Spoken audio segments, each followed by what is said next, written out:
Hola compañeros, buenos días. Vamos a continuar con la exposición. Les voy a leer las láminas que me tocaron a mí exponer y después voy a dar una breve explicación. Continuando con el tema, el juego incide en la construcción de la identidad de género reproduciendo los marcos e interacción de la vida cotidiana. Juego de niños y niñas. Esto es en el enfoque sociocultural. ¿Qué quiere decir esto? En los juegos, depende de la cultura, obviamente, se decide cuáles son los juegos para niños, cuáles son los juegos para niñas, se defiende la masculinidad o la feminidad, dependiendo del caso. Y en este sentido, bueno, pues tenemos los juegos que son para niñas, pues siempre van a ser en un término de tareas domésticas, del cuidado de la belleza, y en el caso para los niños, para desarrollar su masculinidad, pues los juegos van más enfocados a desarrollar el liderazgo, el poder, la competitividad sobre todo. Entonces, pues esos lo vemos muy seguido en los juegos, ¿no? Es muy mal visto, por ejemplo, que un niño juegue a las muñecas o que juegue a la comidita, y que las niñas pues anden de, como nos decía la maestra el otro día, ¿no? De machetonas, de machorras, no me acuerdo cómo dijo, porque se andan trepando a los árboles o jugando fútbol o jugando a las canicas, como yo cuando era niña. En un juego se puede encontrar la relación con los ritos y organización social de las comunidades que lo practican. Esto visto desde una perspectiva praxeológica del juego. Siempre en los juegos desde los inicios están cargados de simbolismos, ¿no? ¿Qué es lo que se busca con esto? Eh, por ejemplo, en la ludomotricidad, los juegos que tenían este tipo de práctica, antes los primeros pues estaban más hechos como para que el niño pudiera desarrollar habilidades para pues trabajar en el campo, ¿no? Para una vida rural. Y eso pues obviamente fue cambiando con el paso de los años porque sí tenemos comunidades rurales, pero pues ya los que somos citadinos pues tenemos o empezamos a practicar otro tipo de juegos. Dice, si los juegos son fenómenos culturales, las reglas también lo serán. El juego es una actividad que soporta estructuras con validez cultural. Esto visto desde un enfoque sociocultural, todos los juegos siempre van a tener en cuenta cuántos jugadores hay, en qué espacio se va a jugar, cuáles son las reglas, inclusive qué objetos se van a utilizar para jugar, ¿no? Entonces todo esto también va a depender mucho de la cultura en la que se desarrolla el juego. Aquí nosotros tenemos, no sé, se me ocurre, jugábamos con caballos de palo, no, entonces, pues son objetos que se utilizan para jugar.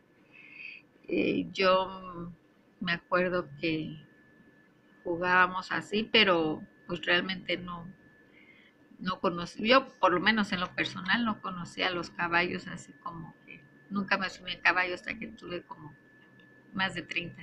Bueno, no hablemos de edades.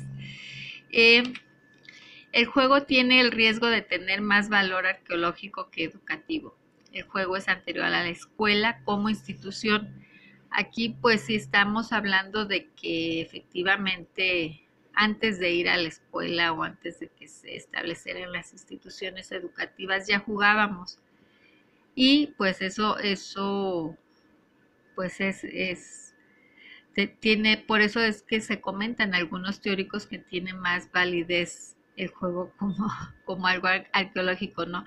Cómo se transmitían los juegos antes, pues era por narración oral, por tradiciones, pues ahora sí que de generación en generación, inclusive a través de pinturas o de fotografías, ¿no? Eso ya de ahí se viene desarrollando, se viene investigando los juegos desde sus inicios. El concepto de infancia y la estructuración de aquello que se considera apropiado o inapropiado para cada etapa de la vida pertenece a cada cultura, las prácticas y tradiciones de cada cultura. Eh, pues no puedo saber si infortunadamente o no, pero en los juegos, cuando se da entre pares, los niños pues se ponen de acuerdo perfectamente en sus reglas, pero ya cuando interviene un adulto las cosas cambian. Siempre hay esa presión externa de parte de ellos para decirle al niño qué es apropiado, qué no es apropiado, y todo volvemos al punto, va a depender del contexto o del entorno cultural en el que se encuentre esa sociedad. No podemos funcionar como seres plenamente humanos sin utilizar teorías sobre nuestro actuar, ya que éstas reflejan los ideales y aspiraciones de una cultura. ¿Cuál es la relevancia del juego en la cultura? Se han estudiado, como lo comentaba, por parte de los teóricos, precisamente no se puede decir o no podemos hablar de por qué actuamos como actuamos, si no lo vemos que estamos íntimamente ligados a los juegos que desarrollamos en nuestra infancia. De esa manera nosotros podemos conocer por qué actuamos de tal o de cual manera, por qué las personas actúan de tal o cual manera. Todo esto siempre tiene que ver con la cultura en la que nosotros vivimos, ¿no? En México, pues yo recuerdo que jugábamos cosas que a lo mejor yo no entendía en ese momento, ¿no? Como Mambrú se fue a la guerra cuando yo no tenía ni conciencia de que era la guerra, ¿no? Pero bueno, nos van preparando con algunos juegos desde nuestra infancia, pero eso ya va a depender de cómo quiere la cultura o qué es lo que quiere la cultura, qué espera la cultura de nosotros cuando crecemos, después de que nos enseñan a jugar y nos enseñan cuáles son las costumbres en las que nos desarrollamos nosotros como país. Bueno, ya hay mucho ruido externo, entonces pues esto es mi parte de la exposición. Gracias.